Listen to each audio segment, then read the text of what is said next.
David stood at the counter of the Verizon store on Main Street, counting out $30 in crumpled bills for a phone line that hadn't made a single call in 20 years. The fluorescent lights overhead hummed with a clinical brightness that made his eyes ache.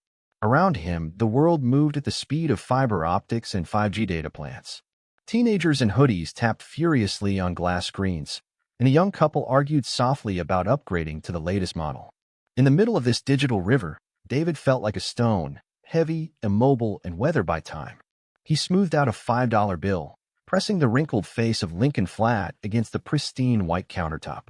His hands, rough from 40 years at the steel mill, looked out of place against the sleek, modern advertising displays promising limitless connection.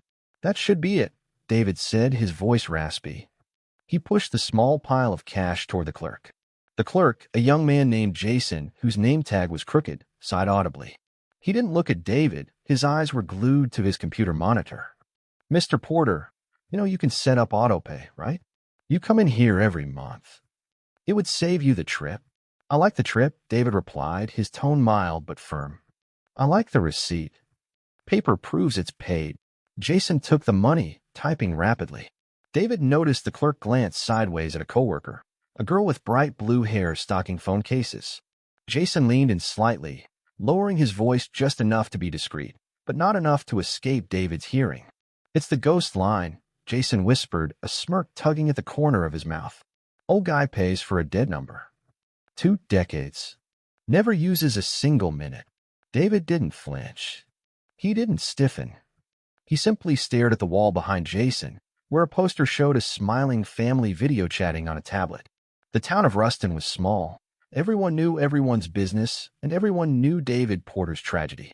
They called it a ghost line, a waste of money, a symptom of grief that had curdled into madness. They didn't understand. It wasn't a bill. It was rent for a memory.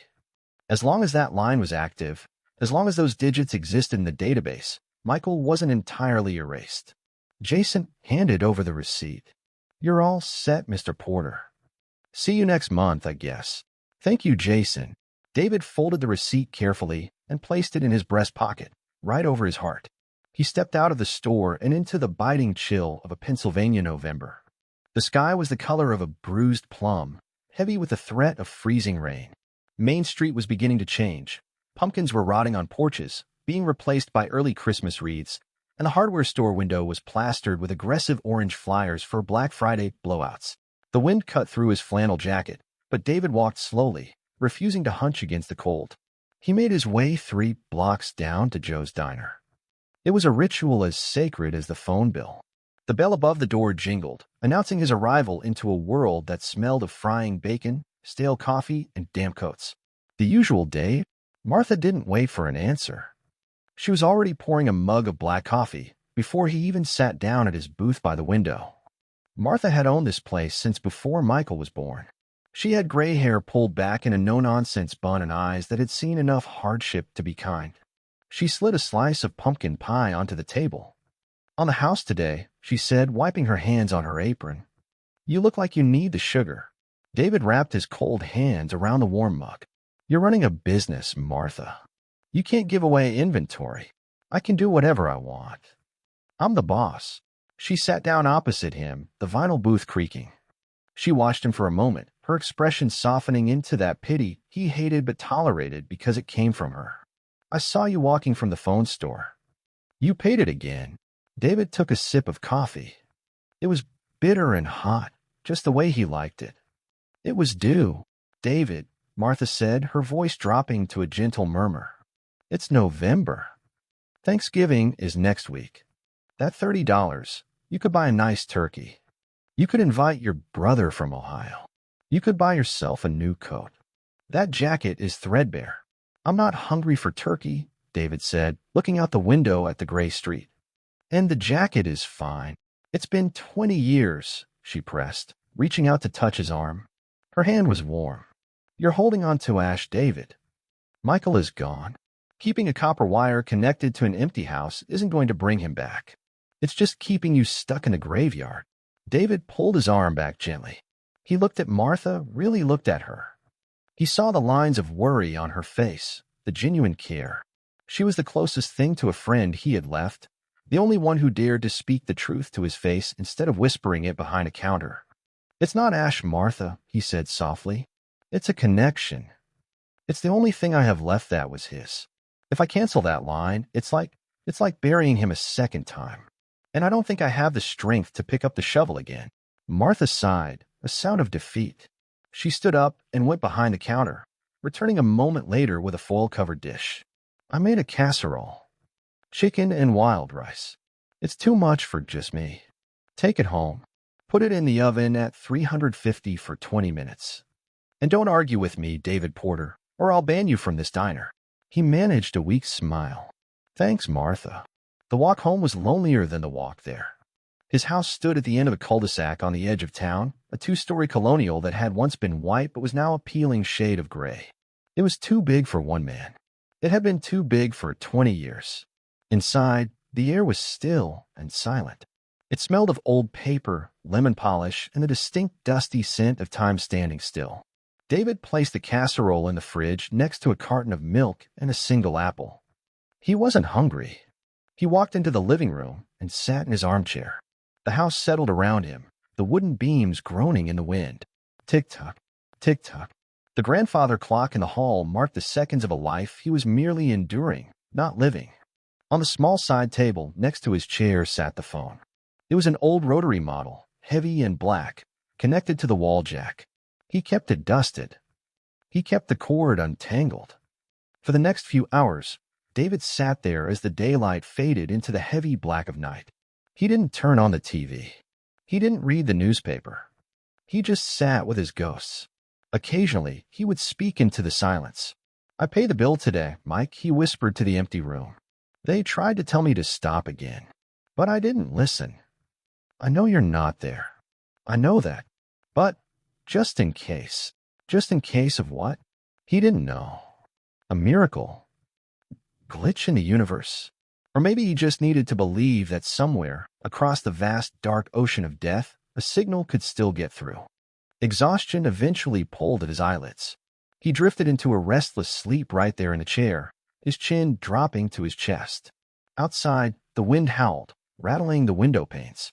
He was dreaming of the funeral. He was always dreaming of the funeral. The sound of the dirt hitting the casket. Thud, thud, thud. But then the sound changed. It became sharper, higher pitched, rhythmic. Ring. David jerked awake. His heart slammed against his ribs like a trapped bird. The room was pitch black. He blinked, disoriented, trying to separate the dream from reality. Ring. The sound cut through the silence of the house like a knife.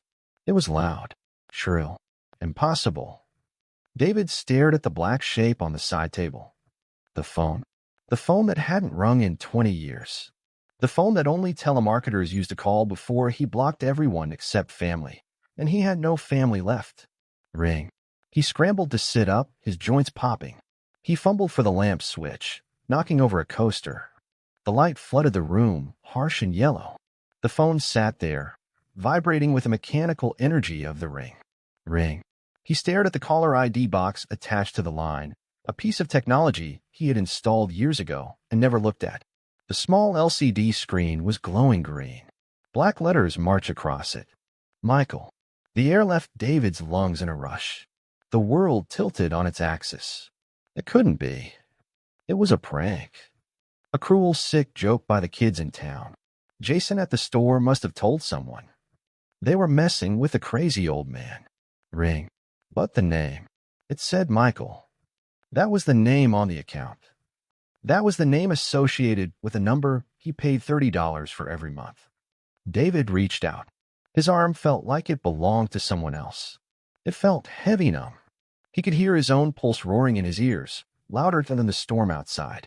David's hand hovered over the receiver, shaking violently, as the sixth ring echoed through the empty hallway like a scream from the past. If you are still watching and feeling the chill of that ringing phone, please drop the number 8 in the comments below to let me know you are here with us. And if you haven't already, I highly recommend you subscribe to Dramaine Revenge and turn on the notification bell so you never miss a twist. Your support is what helps us continue creating great content to inform and inspire you. Now, let's answer that call. He lifted the receiver, expecting a cruel prank or the hollow hum of dead air, but instead, he heard the sound of jagged, terrified breathing. It wasn't the static of a bad connection, nor the silence of a void. It was human breathing, wet, shaky, the sound of someone trying to keep from hyperventilating. David pressed the hard plastic of the receiver against his ear until it hurt. His own breath was trapped in his throat, a painful lump he couldn't swallow. "Hello," David whispered. His voice cracked, sounding fragile in the dark room.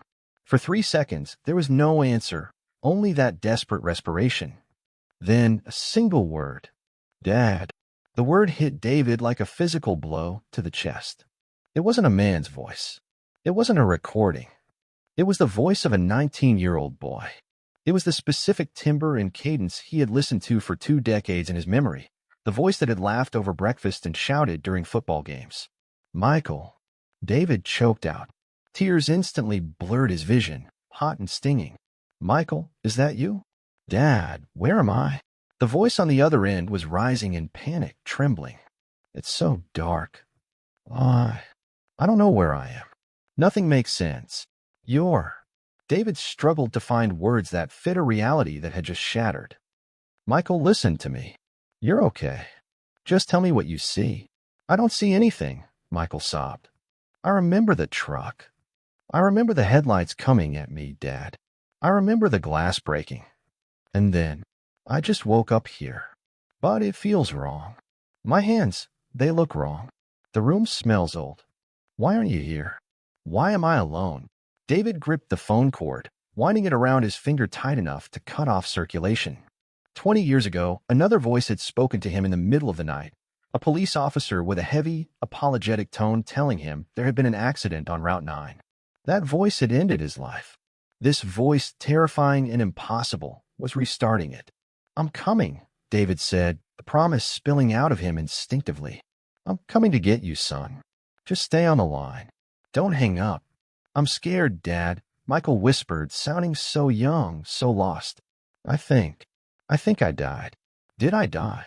"No," David said fiercely. "No, you're talking to me. You're right here." "I have to go," Michael said suddenly, his voice dropping. "Someone's coming. Or, I hear something." "Michael, wait. Don't." Click. The line went dead. The drone of the dial tone filled David's ear, a monotonous mocking hum. "Michael." David shouted into the receiver, but he was screaming at ghosts. He slammed the phone down and immediately dialed *69, trying to call back. The automated operator's voice was cool and indifferent. "The number you are trying to reach is not in service." David sat in the dark for the rest of the night, his hand resting on the phone, praying for it to ring again. It didn't. Outside, the storm broke and rain began to hammer against the roof, washing away the silence of the town. He checked the caller ID history.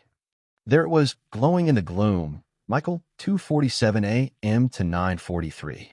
9 minutes and 43 seconds. It hadn't been a hallucination. By the time the sun struggled up behind the gray cloud cover, David was already in his car. He drove to County General Hospital with a dangerous focus, ignoring speed limits. The wipers slapped frantically against the windshield. The hospital hadn't changed much in 20 years. It still smelled of antiseptic and floor wax, the scent that made David's stomach turn. He marched past the reception desk and went straight to the neurology department, demanding to see Dr. Chen. She had been a resident back then, one of the doctors who had explained the extent of Michael's injuries. Now she was the head of the department. Dr. Chen agreed to see him between rounds, likely out of respect for his persistence over the years. She sat behind a large oak desk, looking tired. Her white coat was pristine, a shield of authority. "Mr. Porter," she said gently, folding her hands.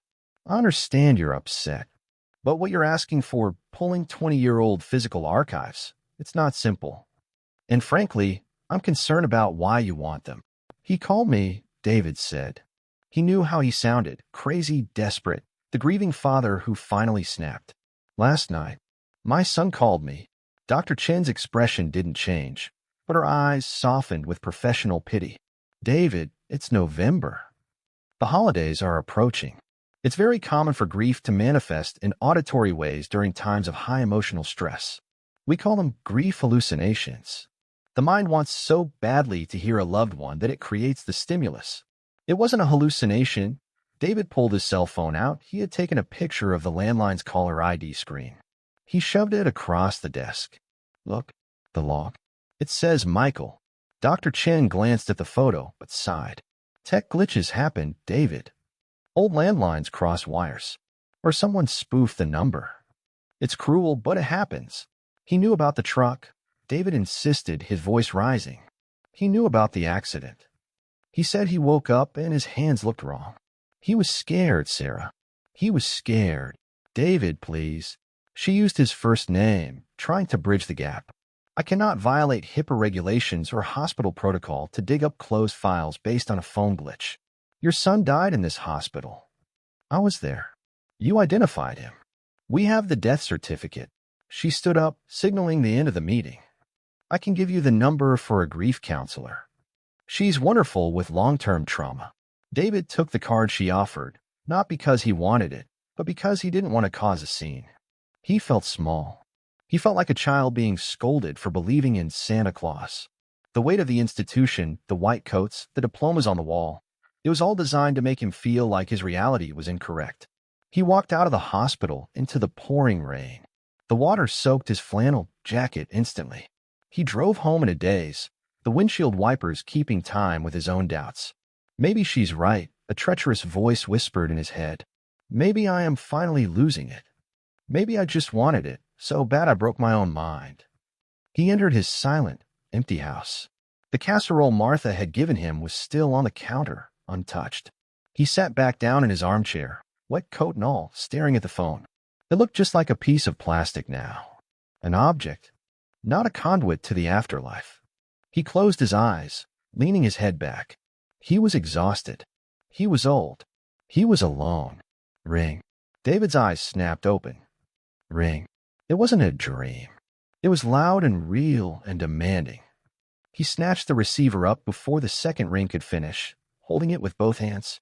Michael, he gasped. I found it. The voice came back. It was clearer this time, less panicked, but urgent. The static was gone. I went through the drawers. I don't know whose apartment this is, Dad, but I found something. What did you find? David asked, grabbing a pen from the side table, his hand shaking so hard he nearly dropped it. I found an address on an old envelope, the voice whispered. 4247 Riverside Avenue, West Virginia. Dad, please come get me. 8 hours of asphalt, rain, and adrenaline lay between David and the impossible possibility that his dead son was waiting for him in West Virginia. David drove the old sedan like a man escaping a fire. The Pennsylvania Turnpike stretched out before him, a gray ribbon cutting through the mist-covered mountains. His knuckles were white on the steering wheel. His grip so tight his hands had gone numb hours ago. The windshield wipers beat a frantic rhythm, thwack-hiss, counting down the miles to a destination that shouldn't exist. Before he left, he had thrown a few clothes into a duffel bag with the urgency of a fugitive. As he reversed out of his driveway, he had seen Martha standing on her porch, clutching her cardigan against the wind. She had watched him go, shaking her head slowly, her face etched with a mixture of worry and resignation. She thought he had finally broken. She thought he was chasing a ghost into the wilderness. And maybe he was. The GPS on his dashboard glowed, the estimated arrival time ticking down. 4247 Riverside Avenue. He whispered the address to himself like a prayer. As the miles blurred, memories superimposed themselves over the wet road. He remembered teaching Michael to drive on this very highway 20 years ago. The boy had been terrified of the merging trucks. 10 and 2, Dad, Michael had said, his voice cracking with puberty and nerves. Check the blind spot. David had laughed then, a sound that felt alien to his throat now. You're doing fine, kid. Just keep your eyes on where you want to go. Where do I want to go? David asked himself. Back to yesterday. Back to a world where my son was dead and buried, and I understood the rules. He crossed the state line into West Virginia as the afternoon light began to fail. The landscape changed, becoming rugged and more industrial. He passed shuttered coal mines and rusted factories, skeletons of a different era. The towns became smaller, the houses more weary. When the GPS finally announced, "You have arrived," David slowed the car to a crawl. He was in a neighborhood that time had forgotten. Weeds choked the sidewalks. Streetlights flickered ominously. And there, at the end of the block, stood number 4247. It was a four-story brick building that looked like a bruised tooth. The windows on the first floor were boarded up with plywood spray-painted with graffiti. A faded orange sign zip-tied to the chain-link fence read, "Condemned. No trespassing." David stopped the car across the street, his heart sinking into his stomach. This was a mistake. It had to be. No one lived here. The building was a tomb of brick and mortar, scheduled for demolition. He sat there for 10 minutes, watching the rain streak the window. Just as he reached for the gear stick to drive away, a movement caught his eye. A curtain fluttered in a window on the third floor. Just a twitch of fabric, but it was there. David got out of the car. The air smelled of wet sulfur and decay.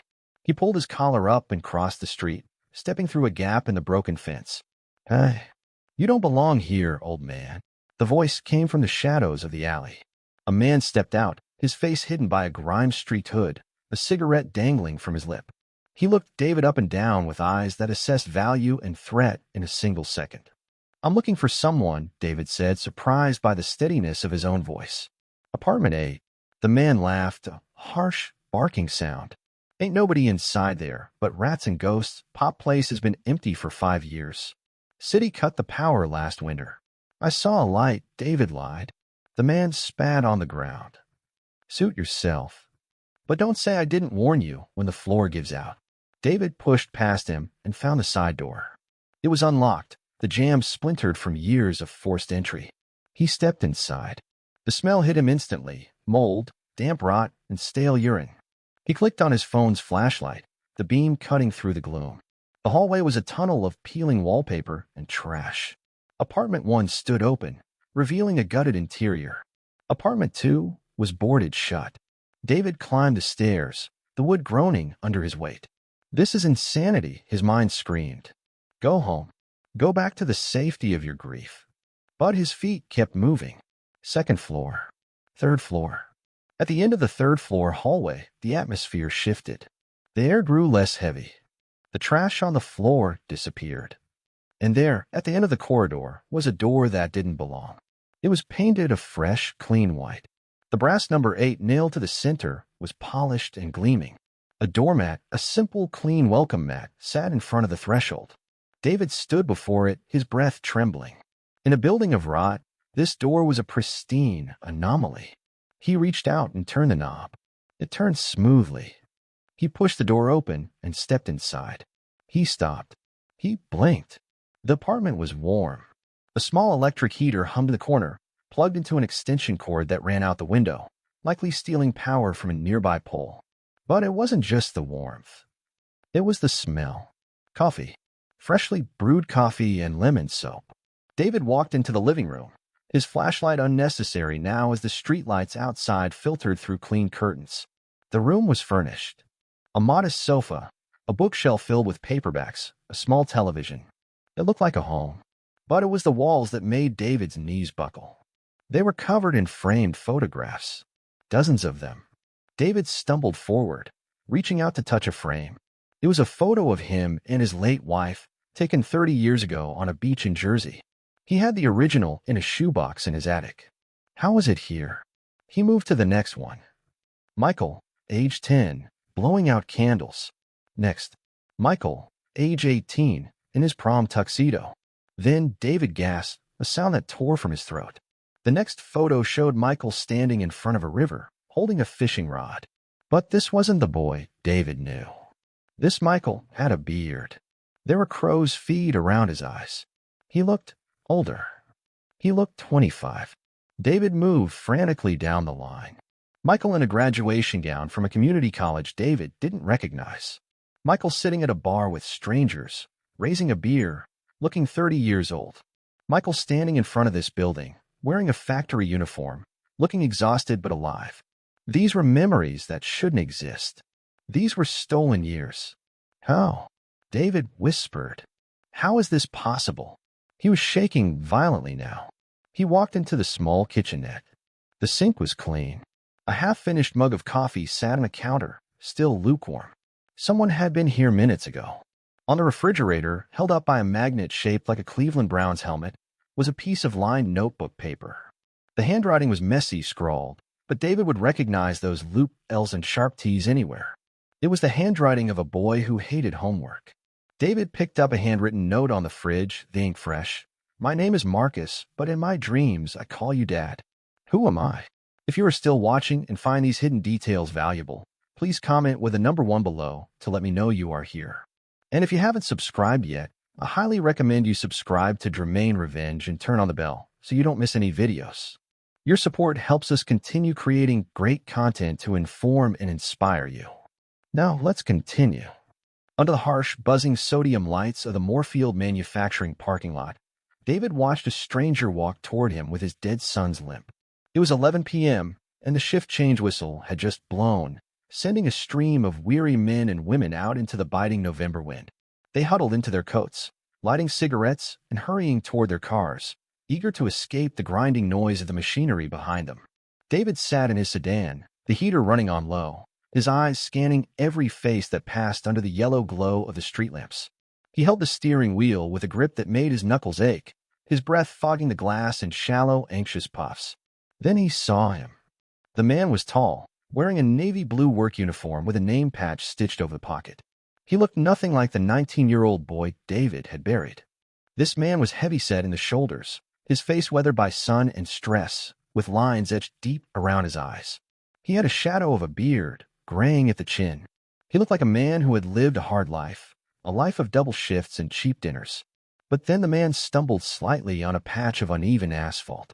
His left leg dragged just a fraction of a second behind the right, a subtle hitch in his stride that most people wouldn't notice. But David noticed. He knew that hitch.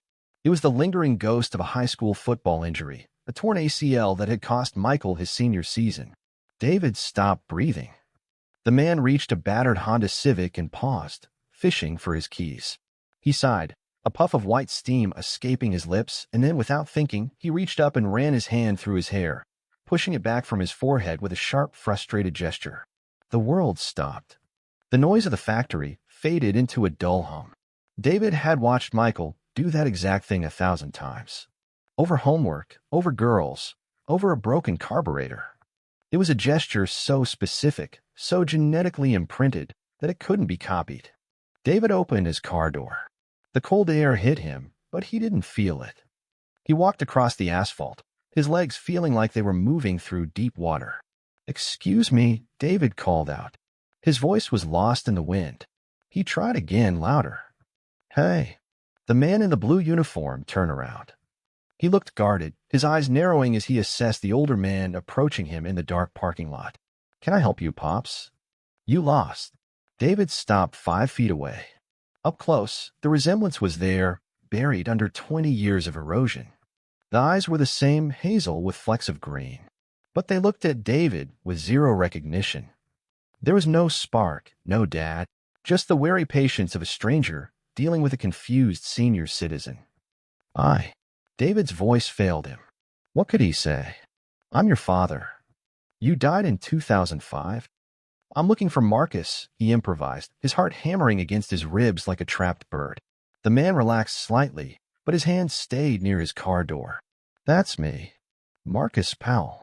Do I know you?" David stepped closer, into the pool of yellow light. "No," he said softly. "You don't know me. But I think you dream about me." Marcus stiffened. The wariness returned, sharper this time. "Look, buddy, I'm tired. I just pulled a 12-hour shift. If you're selling something or preaching something, I'm not interested." "Do you dream about a blue house?" David asked, the words rushing out before he could lose his nerve. "With white shutters, and a tire swing in the oak tree out back that broke when you were 12. Marcus froze. His hand, which had been reaching for the door handle, stopped in midair. The irritation on his face drained away, replaced by a look of genuine, terrifying shock. He stared at David, his mouth opening slightly. "How do you know that?" Marcus whispered. His voice was rough, deeper than Michael's had been, but the cadence was identical. "I never told anyone about the tire swing. That's just a dream I have." "It's not a dream," David said, tears pricking his eyes. "It happened. You fell and broke your wrist. I drove you to the emergency room in a thunderstorm. You cried because you thought you wouldn't be able to play video games. Marcus took a step back, shaking his head. Who are you? How do you know about my head stuff? Did my doctor send you? No doctor sent me, David said. I drove here from Pennsylvania because you called me. Last night, you called me and said you were scared. Marcus looked around the empty parking lot, as if looking for a camera or a trap. I don't. I lose time, he admitted, his voice trembling. Sometimes I wake up and I've done things I don't remember. The doctors say it's the amnesia. Trauma response.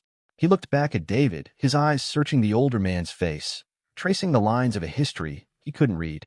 Why do you look so familiar? Why does looking at you make my head hurt? Because you're my son, David said. The silence that followed was heavier than the mountain surrounding them. Marcus stared at him, his chest heaving. Then he let out a short, broken laugh. My parents died in a fire when I was a baby. That's what the social workers told me. I was a John Doe. I have no family. Let me buy you a coffee, David pleaded. He reached into his pocket and pulled out the crumpled photo of 19-year-old Michael he had carried in his wallet for 2 decades. Give me 10 minutes. If you think I'm crazy after that, I'll leave. I promise. Marcus looked at the photo in David's hand, then back at David's face. The fear was still there, but curiosity was winning. There's a diner down the road, Marcus said quietly. The 24-hour spot. You can follow me. The diner was bright, smelling of grease and sanitizer. They sat in a booth in the back.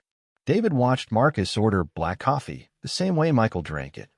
Every movement Marcus made was a ghost story coming to life. David laid the photo on the Formica table. It was Michael on his graduation day, smiling, his arm around David's shoulder. Marcus stared at it for a long time. He picked it up, his rough, grease-stained fingers trembling. He looked at the boy in the picture, the smooth face, the bright eyes. Then he pulled out his own wallet. He flipped it open to his driver's license and placed it next to the photo. Marcus Powell. D.O.B. April 12, 1986. That's my birthday, David whispered, pointing to the date on the license. April 12, Michael's birthday. Marcus looked from the license to the photo and back again. He rubbed his temples, wincing. I've seen this kid, he murmured. In the mirror. When I first woke up in the hospital, before the scars healed. I look like him. But they told me I was someone else. They told me I was Marcus. They were wrong, David said firmly. There was a mistake. A terrible mistake.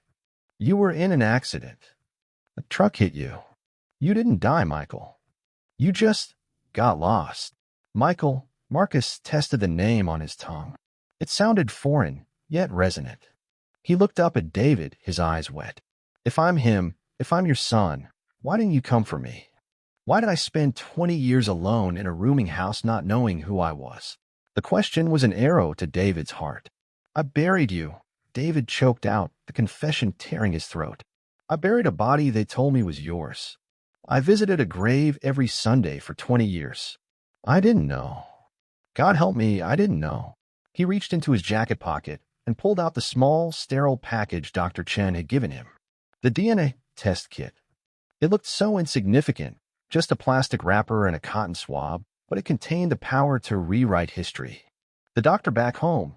She can prove it, David said, sliding the kit across the table. She can compare us. We can know for sure. No more guessing. No more dreams. Marcus looked at the kit. He looked at his hands, the hands of a stranger, the hands of a factory worker, the hands of a man who had lived a life that wasn't his. The diner was quiet, save for the clatter of dishes in the kitchen. I don't know if I'm your son, Marcus whispered, staring at the DNA swab David placed on the table. But I know I'm not who they say I am. Chapter 5. Dr. Chin sat alone in the hospital basement, surrounded by dusty boxes, looking for a mistake that no doctor ever wants to admit they made. The archive room was cold, smelling of stale paper and time. It was 4 a.m., 2 days before Thanksgiving. While the rest of Ruston slept or prepped turkeys for the oven, Dr. Chen was buried under 20 years of administrative strata. On the metal desk in front of her sat 2 files, their edges yellowed. One was labeled Porter, Michael, deceased November 3, 2005.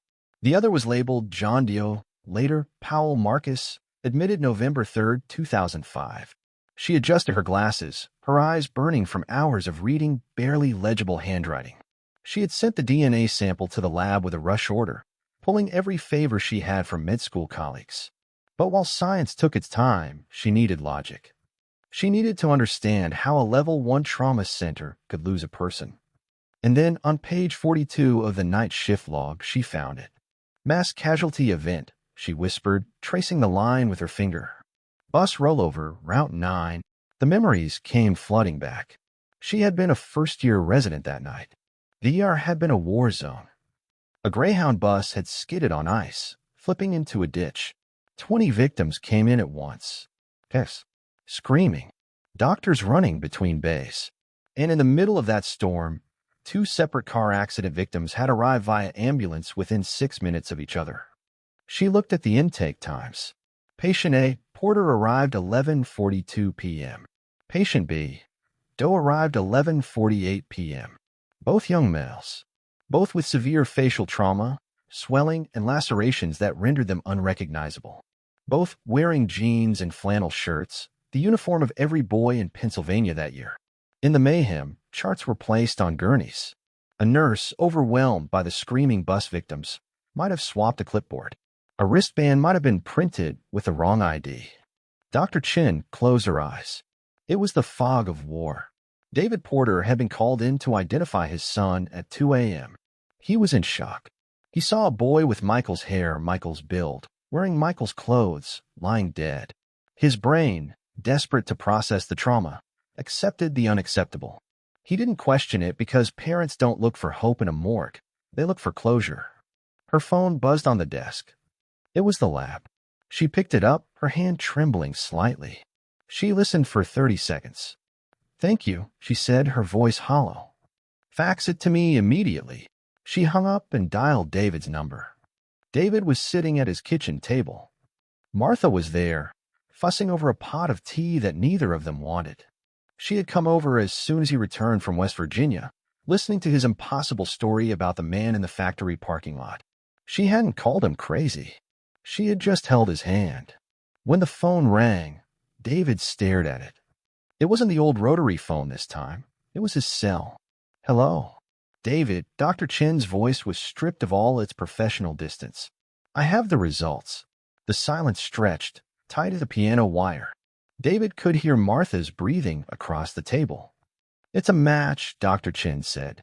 99.99% probability. The man known as Marcus Powell is your biological son." David didn't cry. He didn't cheer. He simply exhaled a long, shuddering release of breath that seemed to carry 20 years of poison out of his lungs. "And the boy?" he asked softly. "The boy in the gray?" "We're looking into it," Dr. Chen said gently.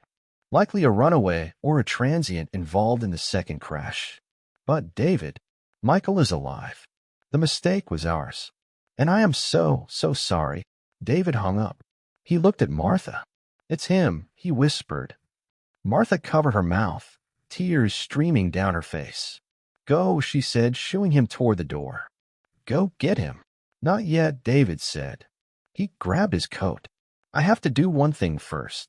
He drove to Riverside Cemetery. The morning was crisp and clear, the storm having scrubbed the sky a brilliant, painful blue. The cemetery was quiet.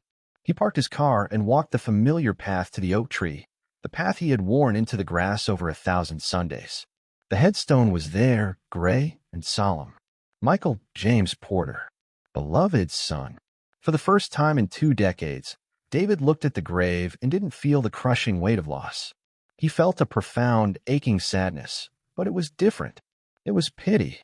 He knelt down, placing his hand on the cold stone. "I don't know who you are," David whispered to the stranger beneath the earth.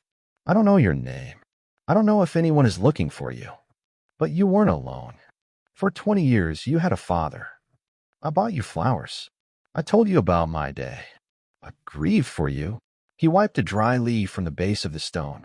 "I have to go now," David said, his voice thickening. "My son is waiting for me. But I won't forget you. We'll find out who you are. We'll give you your name back. I promise."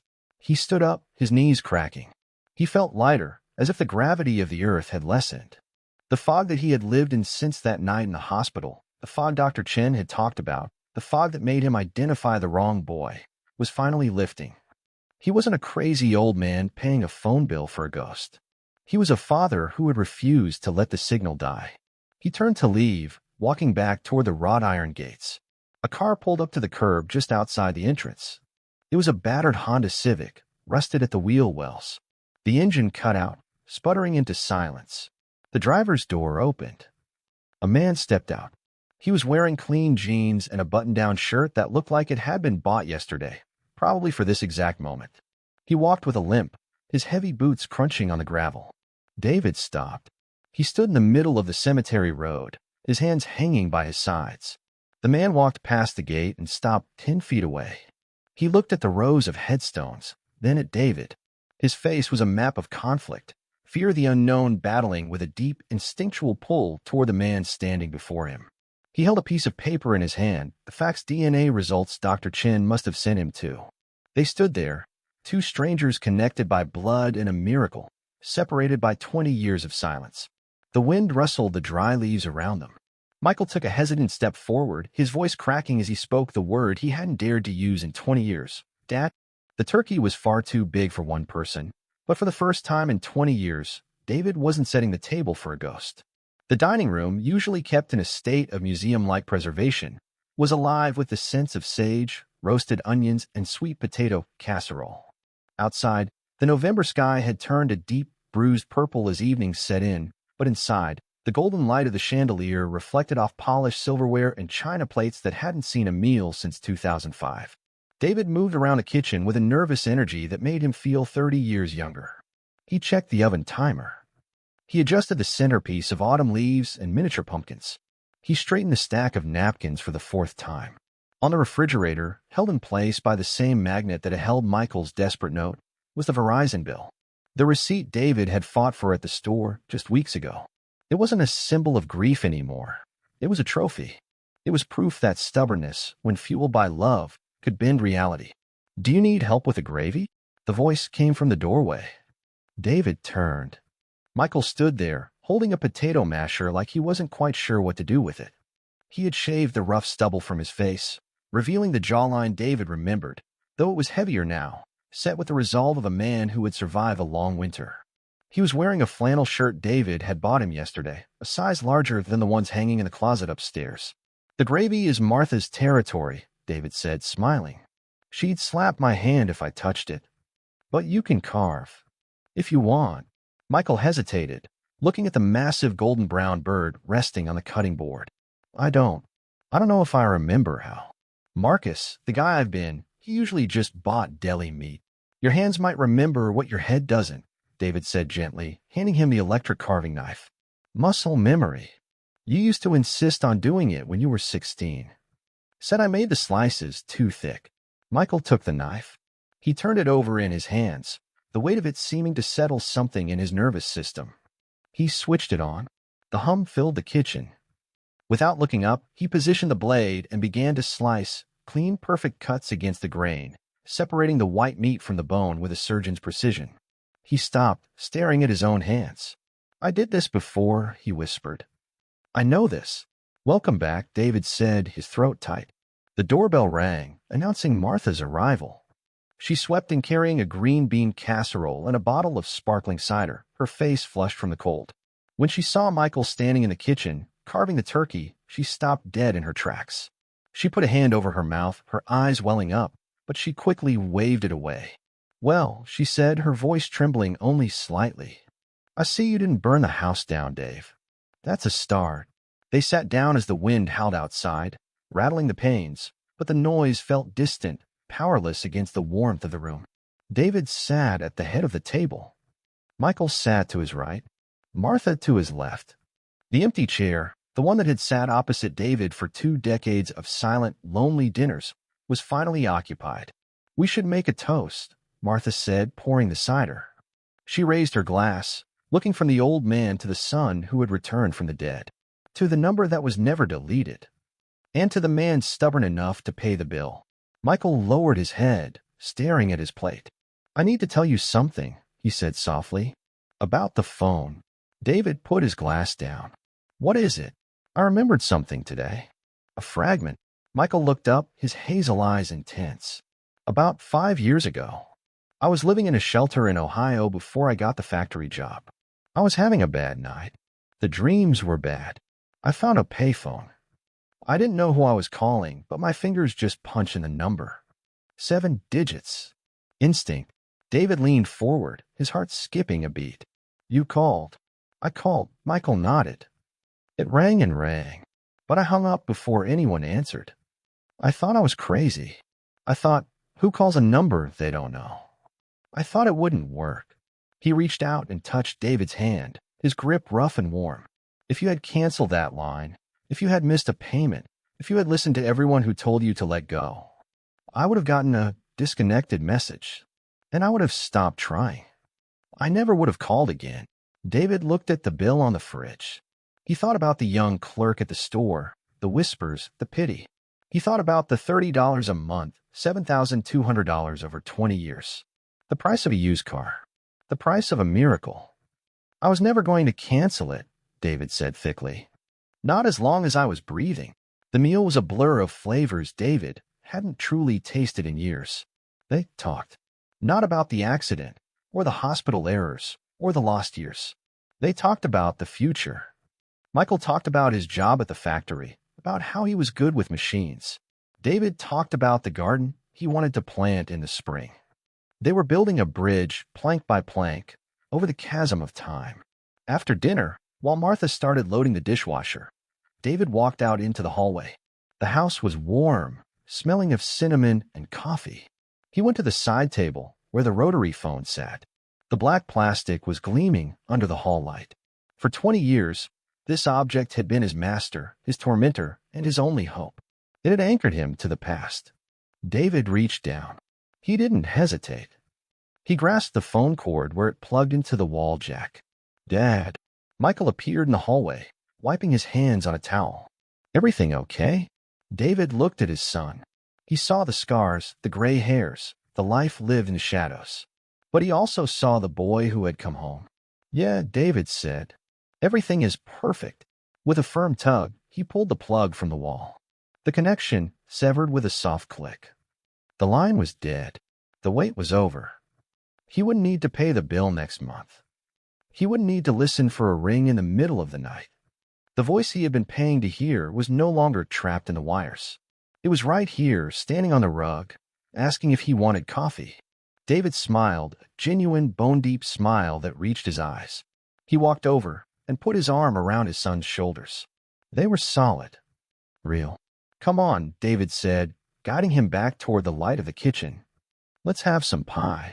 David looked at his son laughing with Martha, then at the empty chair where grief used to sit, realizing that love is the only thing strong enough to survive death itself.